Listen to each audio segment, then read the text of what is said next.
శ్రీమన్నారాయణ శరణం మమ. మాఘమాస మహిమలో ఈ రోజు మనం వినబోయే కథ మాఘపురాణం 28వ అధ్యాయం క్రూర కథ. మన హృదయాన్ని కదిలించే ఒక గాఢమైన ఉపదేశం. అత్యంత కోపిష్టి, కఠిన స్వభావం, ధర్మాన్ని తక్కువగా చూసిన క్రూర అనే శూద్ర స్త్రీ కథ ఇది. కానీ మాఘమాస పుణ్య ప్రభావం ఆమె జీవితాన్ని ఎలా మార్చింది, పాపంలో మునిగిన జీవికి కూడా విముక్తి దొరుకుతుందా అనేది ఈ కథ మనకి చెప్తుంది. మనసు మారితే దైవకృప దిగుతుందండి. భక్తి ఉంటే పాపాలు కరిగిపోతాయి. మరి ఈ అధ్యాయాన్ని మనమందరము భక్తితో శ్రద్ధగా విందామా? మరి ఇక కృష్ణమద మహర్షి జహనుమునితో ఇట్లా చెప్తున్నాడు. మాఘమాసమున నదీ ప్రవాహ స్నానము చేసి శ్రీహరిని పూజించి మాఘవ్రతమునాచరించిన వారి పుణ్య భాగ్యమును వినుము. అట్టివాడు దివ్య విమానమునెక్కి ఎట్లా పూజ్యుడై తన వంశము వారినందరినీ ఉద్ధరించుచు పుణ్యలోకాన్ని చేరతాడన్నమాట. ఈ విషయాన్ని తెలిపే మరి ఒక కథను చెప్తున్నాను, శ్రద్ధగా వినుము అని కృష్ణమద మహర్షి జహనుమునికి చెప్తున్నాడు. ఏంటండి ఆ కథ? పూర్వము ద్వాపర యుగమున విదేహ దేశమున క్రూర అని పేరు గల శూద్ర స్త్రీ ఉండేదట. ఆమె ఒక రైతు భార్య, మిక్కిలి కోపము గలది. ఆ దంపతులకు జ్ఞాని అని ఒక పుత్రుడు ఉన్నాడు. అతడు దయావంతుడు, ధర్మాచరణమున నిష్టం కలవాడు. వారి భార్య మాత్రం పతిభక్తి కలిగినది, మహా ఉత్తమురాలు. ఆమెకు ధర్మకార్యాలను చేయడం అంటే చాలా ఇష్టం అన్నమాట ఆ కోడలికి. ఇక బంధువులకు, దీనులకు, అతిథులకు అందరికీ యథాశక్తి సేవ చేసేది అమ్మాయి. ఇంకా అత్తమామలకైతే ఎప్పుడు సేవ చేస్తూనే ఉండేది. క్రూర ఇక ఆ కోడల్ని ఏం చేసేదంటే, ఏ దోషం లేకపోయినా సరే ఎప్పుడు తిడుతూ ఉండేది, నిందించేదన్నమాట, కొట్టేది కూడా. ఇంకా అప్పుడప్పుడు ఆమె భర్త కూడా కోడల్ని హింసిస్తూ ఉండేవాడు. పాపం ఆ కోడలు మాత్రం ఇది పూర్వజన్మ కర్మఫలమని తలచి అత్తమామలు పెట్టే హింసలను భరిస్తూ ఓర్పుతో వినయ విధేయతలతో వారికి యథాశక్తిగా సేవలు చేస్తూ ఉండేదట. ఇక ఒకనాడు ఇట్టి హింసను పొంది దుఃఖిస్తున్న భార్యను చూసి ఆ క్రూర పుత్రుడు తన తల్లిదండ్రులతో ఇలా అంటున్నాడు. నాయనా, అమ్మ, నా మాటను వినండి. నా మాట కీర్తిని కలిగించినది, ధర్మమును సాధించినది. మీకు కోడలిపై కోపం ఎందుకు? అసలా కలహానికి కారణం ఏమిటి? అసలా మీ శరీరాలకి బాధను కలిగించి ఈ కోపంతో మీకు ప్రయోజనం ఏముంది? సర్వ సంపదలను నశింపజే కలం ఎందులకు? నేను గాని నా భార్య గాని మీకేమి అపకారం చేశాము? మీ కోపానికి కారణమేమి నాకేం కనిపించడం లేదు అని ఆ కొడుకు ఆ తల్లిదండ్రులను అడుగుతున్నాడు. పెరిగిన కోపముచే ఆయువు, ధనము, కీర్తి, సుఖము, గౌరవము, జ్ఞానము మున్నగు నశిస్తాయి కదా.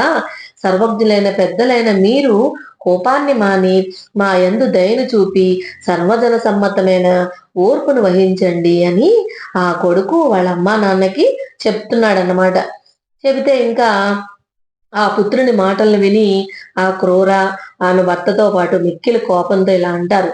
మూర్ఖుడా, పొమ్ము, నీవెంత, నీ భార్య ఎంత?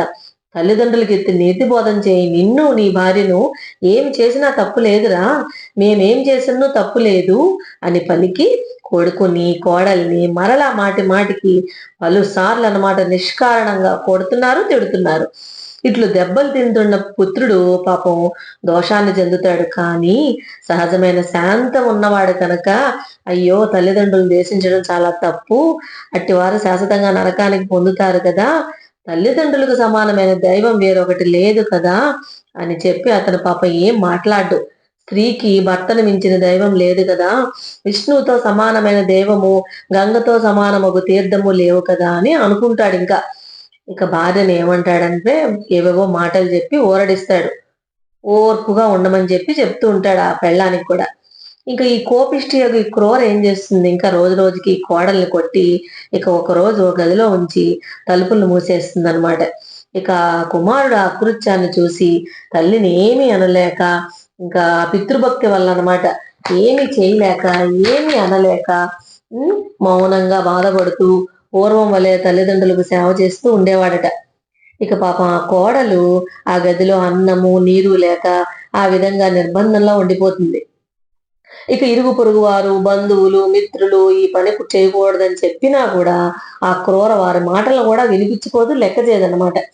కోడల్ని అట్లాగే నిర్బంధించి పీడిస్తూ ఉండేదన్నమాట. ఇక 7వ రోజున పాపం కోడలు అన్నము నీరు లేదు కదండి ఇన్ని రోజుల నుంచి, ఇంకా బాగా దుఃఖించి కృషించి పాపం చనిపోతుంది. ఇంకా 12వ దినమున ఇంకా ఈ క్రూర కుమారుడు అంటే ఆమె భర్త ఆ భార్యను చూద్దాం ఏంటా అని చెప్పి తల్లికి తెలియకుండా తలుపు తెరిచి చూస్తాడు పాపం. చూస్తే ఇంకా అక్కడ ఏముంది, భార్య చనిపోయింది. ఇంకా మరణించిన భార్యను చూసి చాలా బాధపడి సంతాపం పొంది నిశ్చేష్టుడే ఉంటాడనమాట. ఇంకా అక్కడ పడిపోతాడు. ఇంకా అలా నిశ్చేష్టుడే పడిపోయిన తర్వాత కొంతకాలానికి స్పృహ వచ్చి చాలా బాధపడతాడు, చాలా దుఃఖిస్తాడు. ఇంకా గాలికి పడిన చెట్టు వలె ఇంకా దుఃఖవారంతో అలా నేలపై పడిపోతాడన్నమాట. ఇక అప్పుడు ఆ తర్వాత క్రూర ఆ తలుపు తెరిచి ఉండట కొంచెం ఇలా కదులుతూ ఉండడం చూసి కోపిస్తుంది. కోపించి ఆ మరణించిన కోడల్ని అక్కడ పక్కనే దుఃఖంతో పడినటువంటి పుత్రుడిని చూస్తుందన్నమాట. ఇంకా ఆశ్చర్యం ఏమిటంటే అలా సడన్ గా అలా చూసేసరికి ఆమెకు కూడా దుఃఖం ఒక్కసారిగా వచ్చేస్తుంది. ఇంకా అప్పుడు ఏమో మారిపోతుంది మనిషి. సడన్ గా ఆమె చేతులతో కొట్టుకుంటూ చిరకాలం శోకిస్తుంది. అప్పటి నుంచి ఆమె ఏడుపుని విని అందరూ ఏమైందని చెప్పి వస్తారు చూడ్డానికి. విషయం తెలుసుకుని అప్పుడు క్రూరను బహు విధాలుగా నిందిస్తారనమాట. కొందరు బంధువులు కోడల శవాన్ని కొనిపోయి దహనం చేసి వస్తారు పాపం. ఇక క్రూర కుమారుడు మాత్రం ఆ దుఃఖాన్ని భరించలేక అతడు ఉండలేక ఆ గంగా తీరానికి చేరతాడు. కొంతకాలానికి అక్కడే ఆ శోకంతో అట్లా మరణిస్తాడనమాట. అతను అలా చనిపోతాడు. కోడలనేమో క్రూర అలా చంపేస్తుంది. ఇక ఈ క్రూర ఈ జరిగిన తర్వాత పశ్చాత్తాపం పడుతుంది కదా, బాగా పశ్చాత్తాపం పడి ఈ పుత్ర శోకాన్ని భరించలేక చిరకాలము దుఃఖిస్తూ ఉండేదనమాట. ఇంకా ఆమె భర్త కూడా తర్వాత చాలా బాధపడతారు. ఇంకా వారు అట్లా అధికంగా శోకించడం చూసి జనాలందరూ కూడా చాలా విచారిస్తారనమాట. కానీ సమయమును విచారించి లాభమేమి, పుత్ర శోకాన్ని భరించలేక నిద్రాహారాలు మాని వాళ్ళిద్దరూ కూడా కొంతకాలానికి మరణిస్తారన్నమాట. మరణించి యమలోకానికి చేరతారు. వారు అసిపత్ర నరకము అంటే కత్తుల బోను చిరకాలము అనుభవిస్తారు. తర్వాత చంపా తీరమున సర్పములే జన్మిస్తారు. తర్వాత రావి చెట్టు త్వరలో నివసిస్తూ ఉంటారు.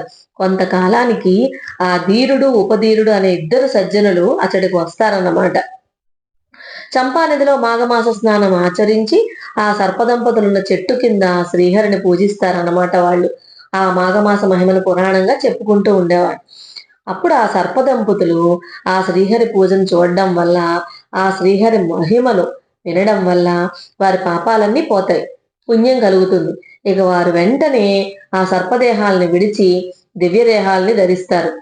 వారికే దివ్య విమానం వస్తుందన్నమాట. వచ్చి వారు శ్రీహరి సాన్నిధ్యాన్ని చేరతారు అని కృష్ణమద మహర్షి జహనుమునికి చెప్తున్నాడు. ఇంకా ఏం చెప్తున్నాడు, ఇంకేమంటున్నాడు ఈ కృష్ణమద మహర్షి? జహ్నుముని వర్యా, మాఘమాస వ్రతం ఇట్టిదని ఎంత కాలం చెప్పినా కూడా పూర్తి కాదు. ఎంత అంది ఏ మాఘమాస వ్రతే మహిం వల్ల తరించారని చెప్పుడుకు వీలు లేదు.